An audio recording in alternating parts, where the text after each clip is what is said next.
Then year 5 and welcome to today's English lesson. What we're going to be doing today is we're going to be writing a diary entry, so make sure you get that LO down for me and today's date, as well as of course the subject, which is English, for me. And what we're going to look at today, first of all, is we're going to read the third chapter. So I'm going to run through that for me. I'll put all the slides on, and just before we begin, we've got a picture at the beginning of the chapter, just like every single time. So what do you think is happening in this picture then? What can we see? Does this make you think? Who are the men on the tower? What do you think they're looking at? What do you think they're doing? Okay, and what do you think this might predict for the rest of this chapter? So just have a little think about that, and then we'll crack on with our reading. Okay, so follow this with me, please. Chapter 3, The Sack of Winds. The ocean was calm. There was not a breath of a breeze on the sea. My men had to row until their hands were studded with blisters. They bandaged their hands. The blood oozed through the bandages. Day after day they toiled. It was as if they were crossing the surface of a mirror. At last we saw that something was approaching us. It was flashing and bobbing, reflecting the light of the sun. A floating island, surrounded by walls of bronze. I'd heard stories of this place from sailors. I'd heard it offered a welcome, and sure enough, when we came closer, the guards atop those bronze walls shouted, "King Aeolus offers sanctuary in exchange for tales of your adventures." We rowed through a pair of bronze gates and tethered our ship to a jetty. We were led up a cobblestone hill to the bronze palace of the mad king Aeolus. He loved to hear the stories of the world, but he would never choose to leave his island. For 7 days and nights his hall echoed with our tales. We filled our bellies with roasted meat. All this time there was not the faintest whisper of wind outside. When I mentioned this to Aeolus, he cackled and nodded his head. At last, the time had come to resume our voyage. His soldiers led my men down to the harbour. The old king gestured to me to follow him up a flight of stairs to his bedroom. He led me to a curtain in the corner. Gleefully, he pulled it back. I saw an alcove. I saw a sack tied tight with a silver thong. It writhed and wriggled. The king looked carefully around, then he gestured to me to come closer. I came so close I could taste the breath on my tongue. He whispered, "Zeus is my friend. He's in the middle of a feud with his brother Poseidon. He has stolen the winds of the world from the sea god and put them in his sack. He has given it to me for safekeeping. I am to open it when I see fit. It crosses my mind I could let out one gust to fill your sail. With that wind behind you, you'd be carried across the surface of the sea as surely as an arrow loosed from a bow. I will give the sack to you. When at last you plant your feet on its thatch and shingle, you can open it and set free the gusts and gales. You will soon be home." I wept for joy. The old man knelt beside the sack and untied the knot in the silver thong. He dipped his hand inside and pulled out what appeared to be a writhing snake of smoke. He opened his hand and the snake vanished. We shivered. Aeolus pulled the thong tight again and gave the sack to me. The king and I went down a cobblestone hill to the harbour. I climbed aboard the ship. I placed the sack just behind the prow on the foredeck. My men were waiting at their benches. The people of the island were lining the jetty. I shouted, "King Aeolus has given me the finest gift that I received in my entire life. This sack holds a treasure greater than all the spoils of Troy." His subjects cheered, and the king beamed from ear to ear. My crew stared at the sack. Once we were out of those bronze gates, we unfurled the sail and lifted the oars from the water. The old man spoke the truth. The sail filled with wind.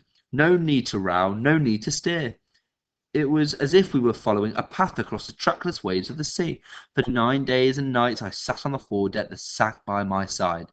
I kept a vigil, scanning the horizon, never sleeping, desperate for a glimpse of Ithaca. Then, there she was! I knew her shape so well, the valleys, the secret places only I had seen, the terraces, the vineyards, the beaches, the outline of my beloved Ithaca. Great Mount Neriton rising high into the sky, the land that gave me life. But my vigil had taken its toll. With relief came exhaustion. I told my men to wake me when at last the prow ground against the beach. I lay on that foredeck, the sack beside me, and fell into a deep sleep. Under the sea, Poseidon saw his moment. He lifted his hand. His gesture caused a huge wave which our ship had to climb to overcome. As the prow of the ship rose, the sack behind me slid from the foredeck and landed in the lap of one of my crew. He turned to one of his friends and said, "Did you hear what Odysseus told that king? He said the sack contained the finest gift he had ever received. Everything else he shared with us. He ought to share this too. After all, we've risked our lives as often as he has. But this treasure he seems to want to keep for himself. Where's the justice in that? What harm would there be in seeing what he has been given?" He untied the silver thong. He pushed his thumbs into the mouth of the sack, and as he did so, he was blasted from the bench onto the deck. He saw 1,000 wriggling snakes of smoke rising from the sack into the sky. Poseidon had all the weapons he needed now. The sky darkened. The waves rose up around us. The sail was torn to shreds. The ship was spinning. The spinning woke me. I sat up. Poseidon spat brine into my eyes. I looked for Ithaca, but already she was so vague that she might have just been the edge of a cloud. I reached out across the side of the ship and tried to clutch at her as if to pull her towards me, but she was gone. I was so seized with despair, it was all I could do to hold back from hurling myself into the waves. The north wind tossed us for the south wind to catch. The west and the east winds fought over us. Sometimes we were climbing mountains of water, and sometimes we were sinking into valleys, and the sky could not be seen. It was clear that Poseidon wanted us dead. How would we ever see our homes, our hearths, our fields and farms and families again? And that there is the end of our third chapter. It's quite an eventful chapter, that one. Okay. And what I want you to do now is we're going to focus on page 34 to 37. So from this page here, these two, this one, and this one. These are the pages that we're going to be focusing on today in our lesson. So what were the main events that happened in this section of the chapter? So have a little look back and have a little think to yourself what the main events were in those pages. Okay, so I've just jotted them down here for you as well.